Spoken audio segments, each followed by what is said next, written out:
பேருந்து வசதி இல்லாத ஒரு பிரச்சனை எல்லாம் கிளம்பாக்கத்துல இருக்குன்னு சொல்லிட்டு போக்குவரத்து துறை அமைச்சர் பேட்டி கொடுத்திருக்காரு. அதை பத்தி உங்களோட கருத்து? அதிமுக கூடுதல் அவரு எப்ப பார்த்தாலும் பொய்யத்தான் பேசிட்டு இருக்காரு. சட்டமன்றத்தில் நான் ஒரு கருத்தை பேசிக்கிட்ட பொழுது திராவிட முன்னேற்ற கழக தேர்தல் அறிக்கையில் அன்றைக்கு எதிர்க்கட்சி தலைவராக இருந்த திரு ஸ்டாலின் அவர்கள் திராவிட முன்னேற்ற கழக தலைவராக இருந்தார். அவர் வெளியிட்ட தேர்தல் அறிக்கையில் தமிழகத்தில் உள்ள அனைத்து நகர பேருந்துகளிலும் பெண்கள் கட்டணம் இல்லாமல் பயணம் செய்யலாம் என்று வெளியிட்டார். ஆனால் தமிழகத்தில் பெரும்பாலான நகரங்களிலும் கிராமங்களிலும் இயங்குகின்ற நகர பேருந்துகள் பேருந்துடைய முன்புறமும் பின்புறமும் பிங்க் கலர் பெயிண்ட் அடித்த அந்த பேருந்தில் பெண்கள் பயணம் செய்தால்தான் கட்டணமில்லாமல் பயணம் செய்யலாம் என்று அவர்கள் அந்த பஸ்ஸை இயக்கிக் கொண்டிருக்கின்றார்கள். அந்த கருத்தை நான் வெளியிட்டேன், சட்டமன்றத்திலே பேசினேன். அப்பொழுது இதே போக்குவரத்துறை அமைச்சர் அப்படியெல்லாம் இல்லை, போன முறை நான் பேசினேன், அப்படியெல்லாம் இல்லை, வாங்க நீங்க போய் நேரில் பார்க்கலாம், அனைத்து நகர பேருந்துகளிலும் பெண்கள் கட்டணம் இல்லாமல் பேருந்தில் ஏறி பயணம் செய்யலாம் சொன்னார். ஆனா இன்னைக்கு நிலைமை அப்படியே இருக்குது. சட்டமன்றத்திலே தவறான கருத்து தான் பதிவு வைக்கிறார். அதோடு இவர்கள் ஆட்சிக்கு வந்த பிறகு பல பேருந்துகளை நிறுத்தப்பட்டு விட்டன. அதோடு நகர பேருந்துகள் பல நடைகள் நிறுத்தப்பட்டுள்ளன, இயங்குகின்ற நடைகள் நிறுத்தப்பட்டுகின்றன.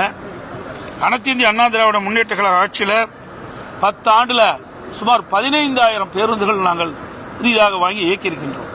எல்லா குறிப்பு இருக்குது சட்டமன்றத்திலே, அவர் மறக்கவே முடியாது. ஆனால் விடியா திமுக அரசு பொறுப்பேற்று கிட்டத்தட்ட 3 ஆண்டுகள் நெருங்கி கொண்டிருக்கின்றன. இந்த 3 ஆண்டுகளிலும் பாத்தீங்கன்னா 2021 2213 டீசல் பேருந்து வாங்குவதா அறிவிச்சாங்க, 500 மின்சார பேருந்து அறிவிச்சாங்க.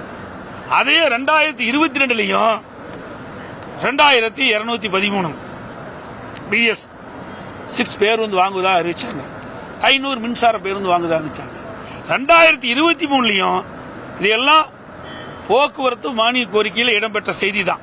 இது எதுவும் மறைக்க முடியாது. அந்த மந்திரி இதேதான் 2213 3203 பேருந்து வாங்குவதாக, டீசல் பேருந்து வாங்குவதாகவும் 500 மின்சார பேருந்து குறிப்பிட்டிருக்கார்.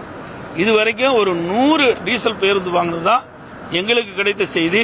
ஒவ்வொரு ஆண்டும் விடியா திமுக அரசு போக்குவரத்து மானிய கோரிக்கை புத்தகத்தில் இடம்பெற்ற செய்தி தான் அதை சொன்னேன். இதே அனைத்து இந்திய அண்ணா திராவிட முன்னேற்ற கழகத்தில் மாண்பு அம்மா மறைவுக்கு பிறகு கிட்டத்தட்ட எங்களுடைய அரசு 3000, நான் முதலமைச்சர் இருந்த காலத்தில் 3651 பேருந்து நான் வாங்கியிருக்கிறோம். அம்மா மறைவுக்கு பிறகு அதுக்கு முந்தி கிட்டத்தட்ட ஒரு 11,700 பேருந்து என்ன வாங்கியிருக்கிறோம். மொத்தம் அனைத்து இந்திய அண்ணா திராவிட முன்னேற்ற கழக அரசு 2011 2021 வரை 15,000 புதிய பேருந்துகளை வாங்கி இயக்கிய காரணத்தினால்தான் அதை வச்சுக்கிட்டு தான் இந்த பேருந்துகளை இயக்கிட்டு இருக்கிறாங்க. நீங்க பாத்தீங்கன்னா ஜனவரி ஜூலை 4 2018 515 பேருந்து வாங்கியிருக்கிறோம். அக்டோபர் 11 2018 471 பேருந்து, ஜனவரி 7 2019 555 பேருந்து, மார்ச் 5 2019 20 2019 500 பேருந்துகள், ஜூலை 4 2019 500 பேருந்து, ஆகஸ்ட் 14 2019 500 பேருந்து, செப்டம்பர் 26 2019 370 பேருந்து, ஜனவரி 29 2020 240 பேருந்துகள், மொத்தம் 3651 பேருந்துகள் அம்மாவுடைய அரசு வாங்கி இயக்கப்பட்டிருக்கு.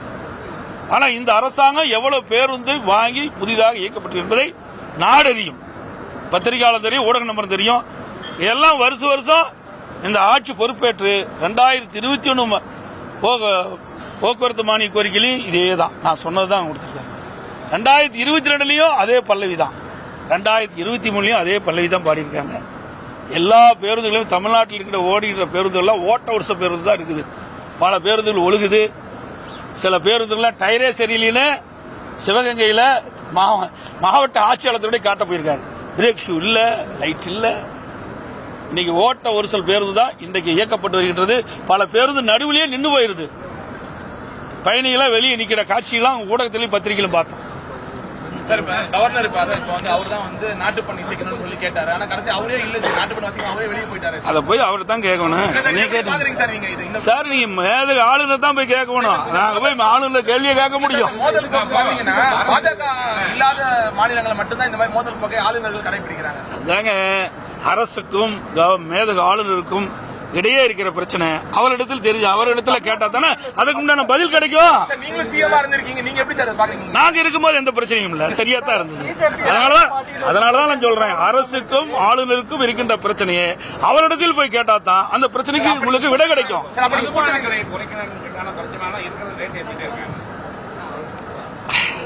இவர்கள் ஆட்சிக்கு வந்த பிறகு வரி போடுவதும் இப்படி மதுபான கடைகளில் மதுபானங்களுக்கு விலை ஏற்றுவதுதான் இவருடைய வாடிக்கை. ஆட்சிக்கு வருவதற்கு முன் வரியில்லா பட்ஜெட்டை தவிர்ப்புன்னு சொல்றாங்க. வரி போட்டுட்டு தான் பட்ஜெட்டை தாக்கல் பண்றாங்க. செய்திகளை உடனுக்குடனும் துல்லியமாகவும் தெரிந்து கொள்ள சப்ஸ்கிரைப் பண்ணுங்க.